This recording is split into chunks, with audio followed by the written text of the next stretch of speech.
सात संगत जी प्रेम से कहना धन निरंकार जी। सात संगत जी दासी स्वागत करती है आप सभी संतों महापुरुषों का आपके ही अपने YouTube चैनल सच्ची गुरु भक्ति पर।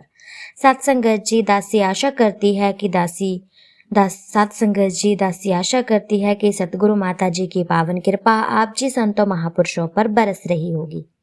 दासी आप जी के सामने आज फिर से एक नई प्रेरणादायक कहानी लेकर के आई है। कहानी का शीर्षक है कि कौन से 3 कार्य करने से हमारे मन में अभिमान नहीं आता, हम किस प्रकार अभिमान से छुटकारा पा सकते हैं। तो आओ चलो जानते हैं इस कहानी में। एक बार की बात है सात संगत जी कि श्री कृष्ण ने एक बार युधिष्ठिर और अर्जुन के सामने कर्ण की बहुत प्रशंसा कर दी।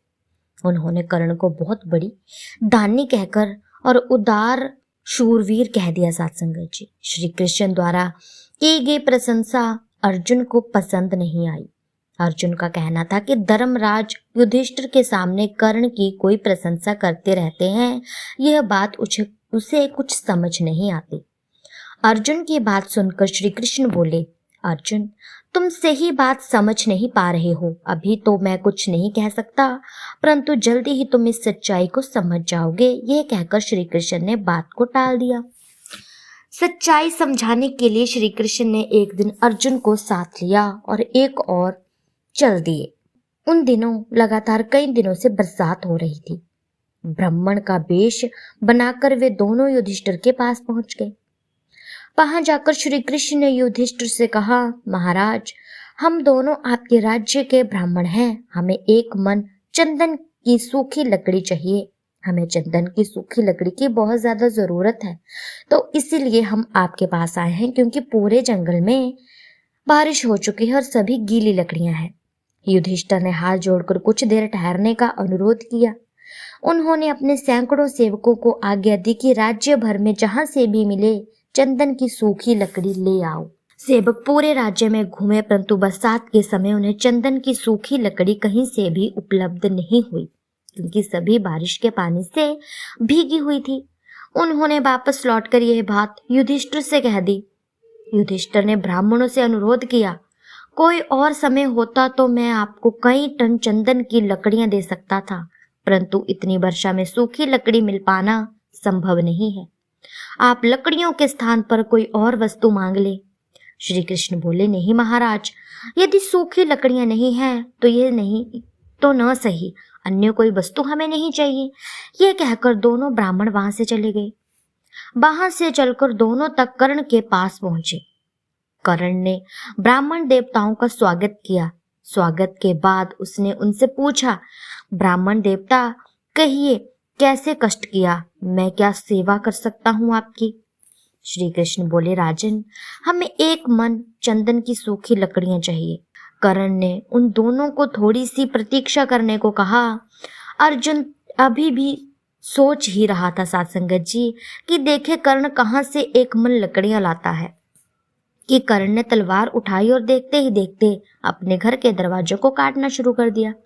फिर अपना पलंग व अन्य लकड़ी की चीजें काटकर श्री कृष्ण के सामने रख दी। फिर हाथ जोड़कर बोला, ब्राह्मण देवता ये लीजिए आपकी इच्छित लकड़ियां।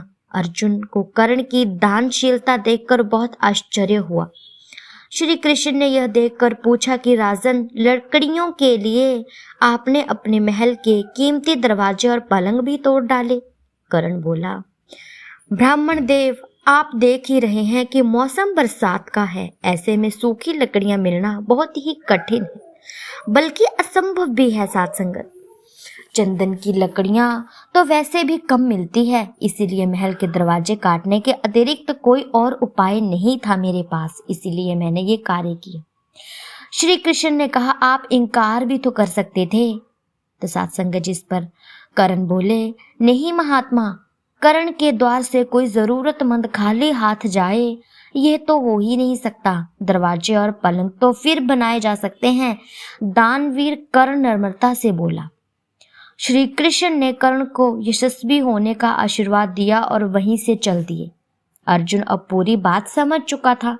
श्री कृष्ण बोले, अर्जुन महाराज युधिष्ठिर के महल के दरवाजे भी चंदन के ही थे और भी अनेक चीजें चंदन की थी, फिर भी उनकी दृष्टि वहां क्यों नहीं गई। करण स्वभाव से ही दानशील है, इसीलिए उसने ये घर के कीमती दरवाजे भी तोड़ देने में संकोच नहीं किया। धर्म पालन से ही अधिक महत्वपूर्ण कर्ण के लिए नहीं है। अर्जुन यह सुनकर कर्ण की दानशीलता से और भी प्रभावित हो गया और श्री कृष्ण की वाणी की यथार्थ को समझ गया। सात्संगत जी, यही 3 कार्य हैं: दानशीलता, सेवा भावना, परोपकार। यदि हम तीनों को अपने स्वभाव बना लें तो हमारे मन में अभिमान कभी नहीं आ सकता ऐसा होने का कि हमारे पास सब कुछ है, जैसे कि अर्जुन ने किया। अर्जुन के पास सब कुछ होने के कारण भी उसने अपना पलंग दरवाजे तोड़ना संभव समझा, क्योंकि उसके पास सूखी लकड़ी नहीं थी। वह चाहता तो वह मना भी कर सकता था, लेकिन सत्संगत जी नहीं। अर्जुन को किसने इतना दानवीर बनाया, पहुंचे हुए महात्मा किसने बनाए? इन 3 चीजों ने, दानशीलता, सेवा भावना और परोपकार। इन 3 चीजों ने उसे इतना बड़ा महात्मा बनाया, जिसके कारण श्री कृष्ण उनकी तारीफ कर पाए। तो सत्संगत जी, हमारे पास सब कुछ होने के कारण हम बड़े नहीं होते। सब कुछ तो युधिष्ठिर के पास भी था, लेकिन वह कर्ण के आगे फीका था, क्योंकि सत्संगत जी, कर्ण के पास वो चीजें हैं जो कि युधिष्ठिर के पास नहीं थी: दानशीलता, सेवा भावना और परोपकार। सत्संगत जी, इन 3 चीजों से ही हम बड़े बनते हैं।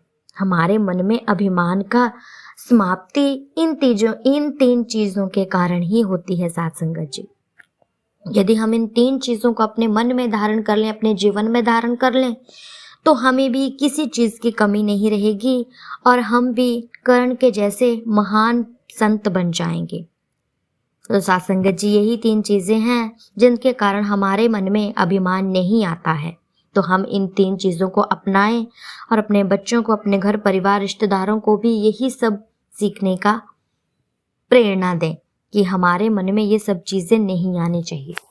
तो सत्संगत जी, यदि हम ऐसा करेंगे तो सतगुरु माता जी तो हमारे कार्य से प्रसन्न होंगे ही, और साथ ही साथ हमारा जीवन भी संवर जाएगा।